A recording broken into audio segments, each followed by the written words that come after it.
An already convicted murderer has been brought back to Clark County to face new murder charges for a local woman who died decades ago. Warren Forrest appeared before a judge today to face a murder charge in the death of Martha Morrison.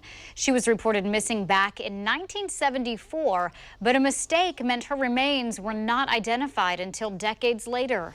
Fox 12's Elizabeth Din tells us about the key piece of evidence that broke this decades-old cold case.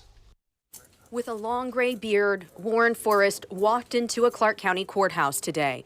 Investigators say his victim, 17-year-old Martha Morrison, was last seen in the Portland area in September 1974. Clark County officials say Morrison is one of two women whose skeletal remains were found in the Dole Valley area of Clark County that year. Both were murdered. Investigators identified one of the women right away, but with limited technology, they couldn't identify the other. The search for Morrison's identity picked up again in 2011 when Nikki Costa, the Clark County Medical Examiner's Office operations manager, found unmarked remains in an evidence room. Thanks to matches with the missing persons database, a lab confirmed her identity. Fox 12 talked with Costa back then about giving the family the news. She said that she was just waiting for us to get to the answer. So she had no doubt in her gut, and is obviously both of her and her brother are relieved to have the final answer. But there were still more questions. Investigators needed to find out who killed Morrison.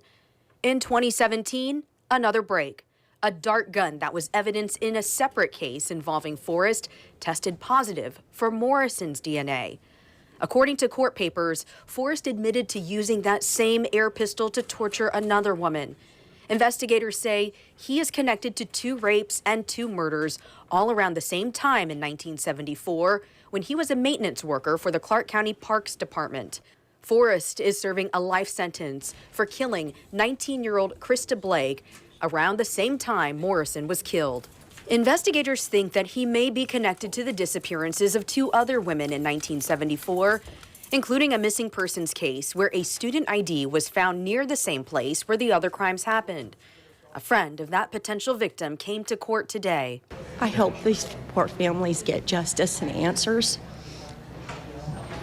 I don't know if he'll give them, but I hope that's worked out so that these families can finally find their loved ones because they're caught in hell. And when it comes to those 2 disappearances from 1974, Forrest is not yet facing any charges.